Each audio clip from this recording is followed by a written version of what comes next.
दोस्तों नमस्कार, आप देख रहे हैं आपका अपना YouTube चैनल हीरालाल जाट। आज आपके सामने एक्सेल पर एक नवीन अपडेट वीडियो तक हाजिर कर रहे हैं। आपको काफ़ी दिनों से इंतजार था ऑटो एरियर कैलकुलेशन सीट के अपडेट का। ऑटो एरियर कैलकुलेशन सीट को अपडेट कर दिया है। इस सीट के अंदर जो अपडेट किया है उससे रिलेटेड आपको संक्षेप में जानकारी देंगे। गुरुदेव के आशीर्वाद के साथ वीडियो को शुरू करते हैं और उससे पहले आपसे एक निवेदन, अब तक इस चैनल को सब्सक्राइब नहीं किया तो जरूर करें तथा इस वीडियो को अपने अधिकतम साथियों तक जरूर शेयर करें। चलिए दोस्तों टॉपिक पे चलते हैं। Let's start this video. दोस्तों ये है ऑटो एरियर कैलकुलेशन सीट। इस पे कुछ इंस्ट्रक्शन लिखे हुए हैं, आप ज़रूर इसको फॉलो करें। उसके बाद यह है इस एक्सेल प्रोग्राम का मास्टर यानी मास्टर सीट। इस पर आपको डाटा फिल करने हैं। इस मास्टर पर आप सावधानी से डाटा फिल करें। इस ऑटो एरियर कैलकुलेशन सीट पर पहले वीडियो आ चुका है। इस पर मैंने पहले 2 वीडियो बनाए थे।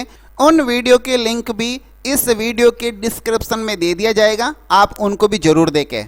इस वीडियो के अंदर केवल मात्र जो अपडेट किया है मास्टर पे वही बताएंगे जो आपको एंट्री करनी है।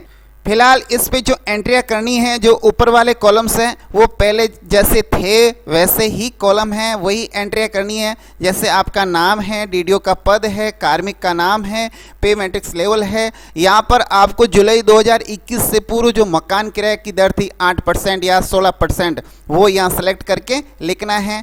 जुलाई 2021 के बाद HRA के अंदर जो परिवर्तन हुआ है उसके लिए सेल अभी D29 है, उस पर एंट्री करेंगे, वो अभी बताने वाले हैं। बाकी की वही एंट्रियां हैं, आप सावधानी पूर्वक करें। विशेष तौर से मैं बताना चाहूँगा यहाँ पर जो 2-3 कॉलम्स हैं इन पर आप सावधानी से एंट्री करें। जैसे आपका एरियर किस माह से बनना है वो माह आप यहाँ सेलेक्ट करोगे। ये सेलेक्ट लिस्ट है, इसमें से आप मंथ सेलेक्ट करना है कहाँ से वो आपको एरियर बनाना शुरू करना है, और यहाँ पर वो डेट सेलेक्ट करनी है जहाँ तक आपको एरियर बनाना है। उसके बाद ये दोनों कॉलम और अति महत्वपूर्ण हैं। इसके अंदर आपको रेगुलर पे और फिक्स पे में से सिलेक्ट करना है। अगर रेगुलर पे सिलेक्ट कर रखा है तो अगले वाला कॉलम ये ऑन रहेगा और फिक्स पे वाला कॉलम ऑफ रहेगा। और अगर आप यहाँ फिक्स पे अगर सेलेक्ट करते हो तो ये फिक्स पे वाला कॉलम ऑन रहेगा और ये नियमित वेतन वाला कॉलम ऑफ हो जाएगा, फ्रीज हो जाएगा। अब देखते हैं अगला। ये तारीख आपको अच्छे से मेंशन करनी है, किस तारीख से एरियर बनाना है। मान लीजिए मैंने एक डेमो के रूप में लिखा 12/1/2017। अब अगर आपके कंप्यूटर में डेट का फॉर्मेट डे, MM और YY के अंदर नहीं है तो फिर आपको दिक्कत आने वाली है। इस डेट फॉर्मेट के अंदर पहले दिन आएगा यानी डे लेगा, उसके बाद मंथ लेगा, उसके बाद ईयर लेगा। अगर आपका कंप्यूटर के अंदर इस प्रकार का फॉर्मेट नहीं है और मंथ पहले आ रहा है तो ये जो दिनों की संख्या का कैलकुलेशन है पूरा ही बिगड़ जाएगा। इसलिए अपने कंप्यूटर का डेट फॉर्मेट जरूर चेक कर लेवे। उसके अंदर सबसे पहले डे आना चाहिए। डे आएगा तो ही यहाँ पर डे की कैलकुलेशन सही बैठेगी, सही होगी। उसके बाद इधर 2 महत्वपूर्ण कॉलम हैं। पहला है आपको अगर नियमित वेतन मिल रहा है तो वो यहाँ आ जाएगा, और नवीन वेतन आपको वो वेतन लिखना है जिसकी वजह से आपको एरियर बनाना पड़ रहा है, यानी वेतन चेंज हुआ है, आपका वेतन बढ़ा हुआ है, वो न्यू बेसिक सैलरी यहाँ पर लिखनी है।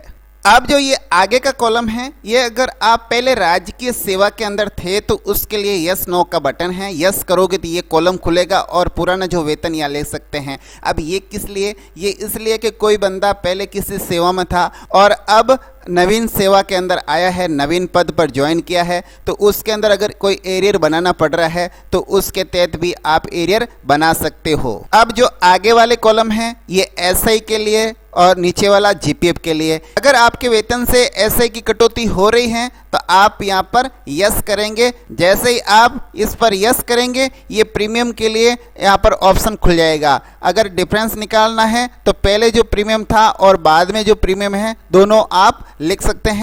ये अगला जो ऑप्शन है वो भी SI के लिए है, और ये किस लिए है?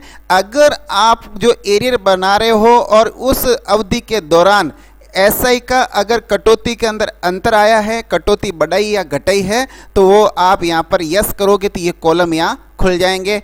जिस माह से एसआई के प्रीमियम में बदलाव हुआ है वो डेट आप चेंज कर सकते हैं। ज़्यादातर मार्च माह के अंदर ये चेंज होता है। के बाद आपका प्रीमियम क्या हुआ, कितना बढ़ा, वो यहाँ पर आप लिख सकते हैं, टाइप कर सकते हैं।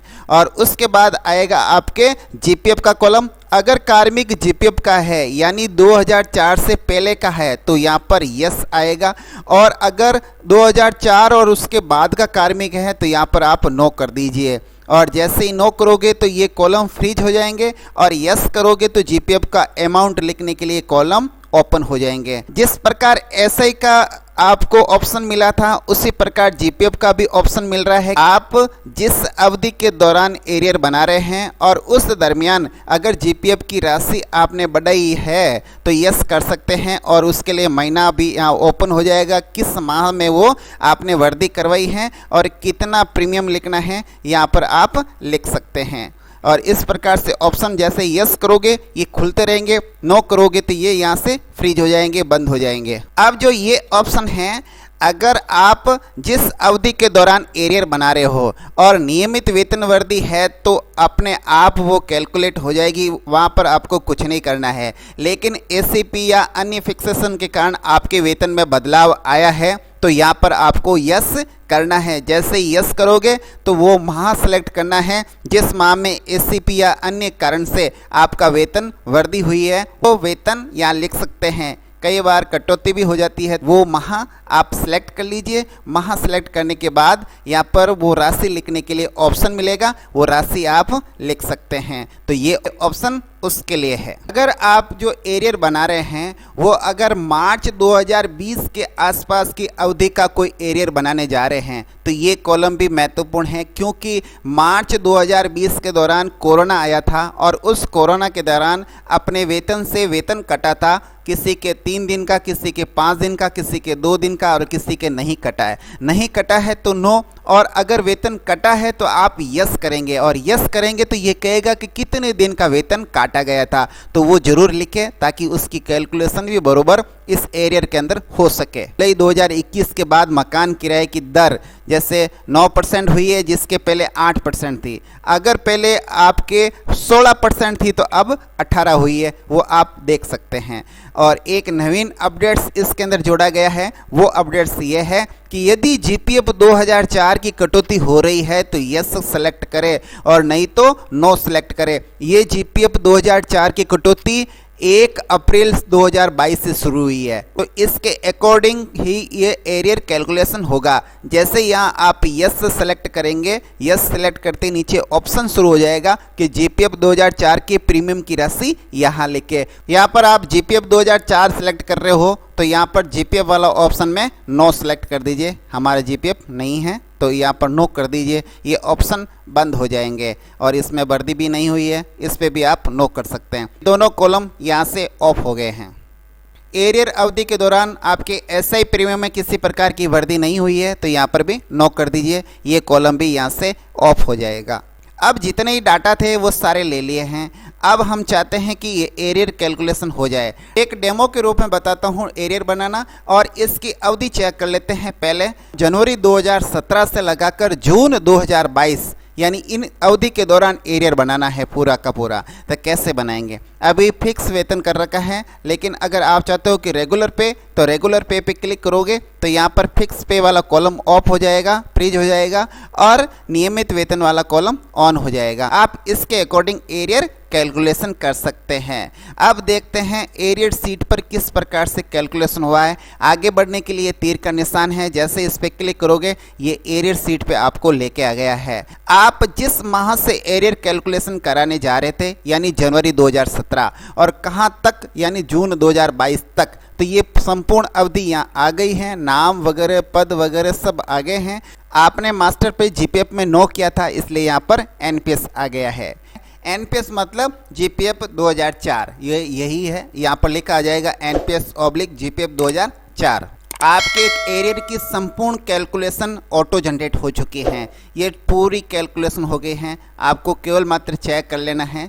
और देख लीजिए ये आपके जनवरी 2017 से लगाकर आपके संपूर्ण एरियर अवधि का पूरा एरियर आपके ऑटो कैलकुलेशन हो चुका है। इस सीट पर काफ़ी प्रोग्रामिंग हो रखी है, इसलिए इस सीट को तो हमने लॉक कर दिया है। अगर आप कहीं करेक्शन कर देते हैं तो फिर वो ऑटो कैलकुलेशन नहीं होगा, इसलिए इसको हमने लॉक रखा है। लेकिन आपकी सुविधा के लिए हमने एक अनलॉक सीट और दी है। ये जितना डाटा आपको दिखाई दे रहा है सेम वैसा का वैसा डाटा इस अनलॉक सीट पर आएगा। वही डाटा है जो एरियर सीट से उठा रहा है। आपको यहाँ पर भी कुछ नहीं करना है, ये ऑटो कैलकुलेशन है। लेकिन कहीं पर भी आपको कोई त्रुटि नजर आए, कैलकुलेशन में कोई दिक्कत हो या और कुछ भी एरर हो, तो आप यहाँ पर अपने हिसाब से मैनुअल टाइप करके भी कर सकते हैं। कुछ सुधार आप अपने स्तर पर कर सकते हैं, इसलिए ये हमने अनलॉक सीट आपको प्रोवाइड कराई है। और इस पे जो कैलकुलेशन है उसके अंदर भी ऑटो जनरेट होगी। ये भी यहाँ से एरियर सीट से ही डाटा उठा रहा है। जैसे यहाँ पर जो कैलकुलेशन है जितनी है देख लीजिए आप, जो राशि यहाँ पर आपको नज़र आ रही है और सेम राशि वो यहाँ पर भी नज़र आएगी, ताकि आप किसी छोटी मोटी असुविधा से बच सके। तो दोस्तों इस प्रकार से ये ऑटो एरियर कैलकुलेशन सीट का अपडेट था और ये आप तक पहुंचाना था। इस वीडियो के माध्यम से ये सूचना आप तक पहुंचाई जा रही है। ये जानकारी आपको कैसी लगी है आप ज़रूर कमेंट करके बताइएगा। आपके एक एरियर की संपूर्ण कैलकुलेशन ऑटो जनरेट हो चुकी हैं। दोस्तों एक बात का आप जरूर ध्यान रखना, पहले जो एनपीएस के कार्मिक थे उनके एनपीएस की कटौती होती थी, और जब हम एरियर बनाते थे तो जो एनपीएस का डिफरेंस होता था वो भी एनपीएस के अंदर जाता था। लेकिन अब एनपीएस बंद हो चुका है और जीपीएफ 2004 है। इट मीन्स अब जितना भी पिछला एनपीएस है वो आपको नगद देय है। जीपीएफ 2004 के अंदर आप, और जीपीएफ 2004 है वो आपके अप्रैल 2022 से शुरू हुआ है। एफडी के जो भी रूल्स हैं उसके अकॉर्डिंग जीपीएफ 2004 के अंदर जाना है या नहीं जाना वो उसके रूल्स के अनुसार होगा। लेकिन एक बात का आप अवश्य ध्यान रखें, यहाँ पर आपको जीपीएफ 2004 का डिफरेंस नज़र आएगा और यहाँ पर आपको डिडक्शन के अंदर वो नज़र नहीं आएगा। क्यों नहीं आएगा? क्योंकि वो आपको नगद देय हैं और नेट पेमेंट के अंदर वो राशि पूरी आपको नगद मिलेगी। जब एनपीएस का खाता ही बंद हो चुका है तो वो राशि अब आपको नगद मिलने वाली है। इस ऑटो एरियर कैलकुलेशन के अंदर भी ये मार्च तक आपके एनपीएस की कटौती नज़र आएगी। उसके बाद यहाँ पर आपको कटौती नज़र नहीं आएगी। यहाँ पर आपके जो जीपीएफ 2004 के अंदर राशि कटवा रहे हैं वो राशि यहाँ पर शो करेगा। इस प्रकार के कुछ नवीन अपडेट्स थे वो आप तक पहुँचाने जरूरी थे। आप परेशान नहीं हो तथा आप किसी प्रकार के उलझन में न पड़े, इसलिए ये अपडेट आप तक पहुँचाया जा रहा है।